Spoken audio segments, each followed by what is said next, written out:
നമസ്കാരം, മഹാത്മാ ന്യൂസിലേക്ക് സ്വാഗതം. Jose K Mani big zero ആണ്. ഇടതുമുന്നണി രാജ്യസഭാ സീറ്റ് കൊടുക്കില്ല. പദവിയും പട്ടവുമില്ലാതെ പെരുവഴിയിലാകുന്ന സ്ഥിതിയാകും. കേരള കോൺഗ്രസ് എന്ന പ്രബലമായ ഒരു രാഷ്ട്രീയ പാർട്ടി കെട്ടിപ്പടുക്കുകയും ആ പാർട്ടിക്ക് ക്രിസ്തീയ വിശ്വാസികളുടെ പിന്തുണ വലിയ തോതിൽ ഉറപ്പാക്കുകയും ചെയ്ത രാഷ്ട്രീയ തന്ത്രജ്ഞനായ കെ എം മാണിയുടെ മകൻ ജോസ് കെ മാണിയാണ് ഇപ്പോൾ ആ പാർട്ടിയുടെ ചെയർമാൻ. അങ്ങനെ പറയുന്നതിൽ കാര്യമില്ല എന്നറിയാം. കാരണം കേരള കോൺഗ്രസ് പാർട്ടി പിളർന്ന് അര ഡസനിൽ അധികം ഇപ്പോൾ ഉണ്ട്. എന്നാലും രണ്ട് പ്രധാന കേരള കോൺഗ്രസുകളിൽ ഒരെണ്ണം PJ ജോസഫും മറ്റൊരെണ്ണം ജോസ് കെ മാണിയും കൊണ്ടു നടക്കുകയാണ്. കേരളത്തിൽ രാഷ്ട്രീയ രംഗത്ത് LDF, UDF എന്നീ മുന്നണികൾ നൂറ്റാണ്ടായി നിലനിൽക്കുന്നുണ്ട്.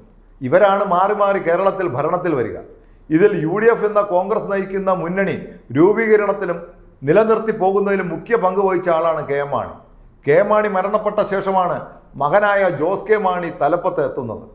കഴിഞ്ഞ നിയമസഭാ തിരഞ്ഞെടുപ്പിന് മുൻപ് ജോസ് കെ മാണി നയിക്കുന്ന കേരള കോൺഗ്രസ് UDF വിട്ട് ഇടതുമുന്നണിയിലേക്ക് കാലുമാറി. എന്തോ നിസ്സാര കാരണങ്ങളുടെ പേരിൽ കാലുമാറ്റം നടത്തുകയാണ് ചെയ്തത്. ചെന്നുകയറിയ ഇടതുമുന്നണിയിലെ നേതാക്കളും ആ പാർട്ടിയുമാണ് കെ എം മാണി എന്ന നേതാവിൻ്റെ രാഷ്ട്രീയ ജീവിതത്തിൽ ഏറ്റവും ക്രൂരമായ ആക്രമണങ്ങൾക്ക് നേതൃത്വം കൊടുത്തത് എന്ന കാര്യം സൗകര്യപൂർവ്വം മറന്നുകൊണ്ടാണ് ജോസ് കെ മാണിയും പാർട്ടിയും ഇടതുമുന്നണിയിലേക്ക് പോയത്. ഇടതുമുന്നണിയിൽ ചെന്നു കഴിഞ്ഞാൽ മധ്യകേരളത്തിൽ സ്വാധീനമുള്ള രാഷ്ട്രീയ പാർട്ടി എന്ന നിലയിൽ വലിയ അംഗീകാരം ലഭിക്കുമെന്ന കണക്കുകൂട്ടൽ ആയിരുന്നു ജോസ് കെ മാണിക്കും ഒപ്പം നിന്നിരുന്ന പാർട്ടി നേതാക്കൾക്കും.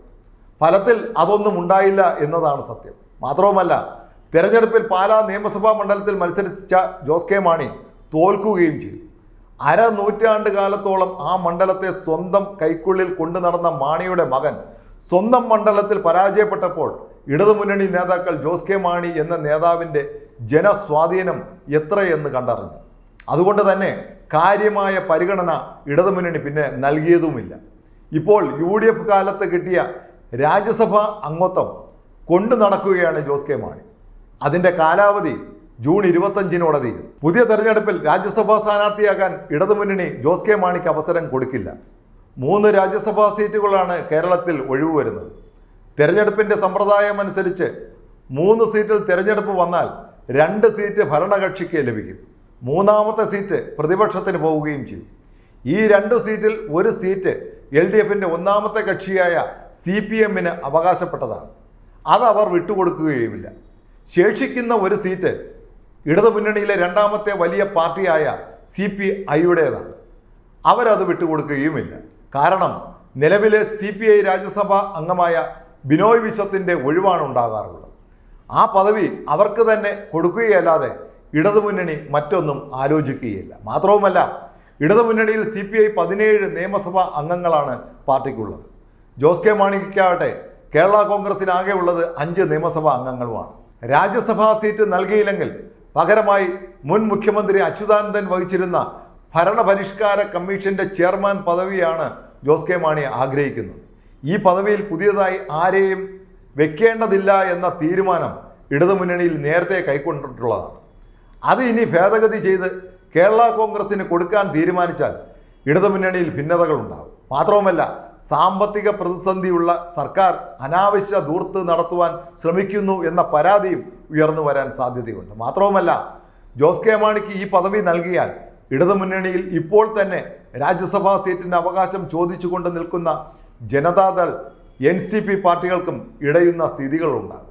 ഇത്തരം ഒരു പ്രതിസന്ധിയെ വിളിച്ചു വരുത്താൻ മുഖ്യമന്ത്രി ഒട്ടും തയ്യാറാകില്ല എന്ന് തന്നെയാണ് കരുതുന്നത്. ഇതാണ് സ്ഥിതിയെങ്കിൽ കേരള കോൺഗ്രസ് മാണി വിഭാഗം വല്ലാത്ത പ്രതിസന്ധിയിലേക്ക് കടക്കും. മധ്യകേരളത്തിലെ വലിയ രാഷ്ട്രീയ ശക്തി എന്നൊക്കെ സ്വയം അഭിമാനിക്കുന്ന ഈ കേരള കോൺഗ്രസിൻ്റെ അടിത്തറ ഇളകുന്ന സ്ഥിതിയായിരിക്കും ഇനി വരാൻ പോകുന്നത്. പാർട്ടി ചെയർമാൻ സമൂഹത്തിന് മുന്നിൽ ഒരു പദവിയുമില്ലാത്ത ബിഗ് സീറോ ആയി മാറുക എന്നത് പാർട്ടിക്ക് താങ്ങാൻ കഴിയുന്ന കാര്യമല്ല. ഇതിന് എന്താണ് പരിഹാരമെന്ന് ആലോചിച്ചു കൊണ്ടിരിക്കുകയാണ് ജോസ് കെ മാണി അടക്കമുള്ള മുതിർന്ന നേതാക്കൾ. നാണംകെട്ട് ആയാലും UDFിലേക്ക് തിരികെ പോയി മുഖ്യമന്ത്രിക്കും ഇടതുമുന്നണിക്കും തിരിച്ചടി നൽകണമെന്ന് വാദിക്കുന്ന ചില സീനിയർ നേതാക്കളുമുണ്ട്. എന്നാൽ ഈ നിലപാട് പരസ്യമാക്കിയാൽ ഇപ്പോൾ ജോസ് കെ മാണിയോട് ഇഷ്ടക്കേടുള്ള കോൺഗ്രസിൻ്റെ സീനിയർ നേതാക്കൾ പാരയുമായി രംഗത്ത് വരുമെന്ന ഭയപ്പാടും നേതാക്കൾക്കുണ്ട്. അതുകൊണ്ട് തന്നെ രണ്ടും കെട്ട സ്ഥിതിയിലാണ് ഇപ്പോൾ ജോസ് കെ മാണിയും ആ പാർട്ടിയുടെ മുതിർന്ന നേതാക്കളും എത്തിയിരിക്കുന്നത് എന്നതാണ് വാസ്തവം. നന്ദി.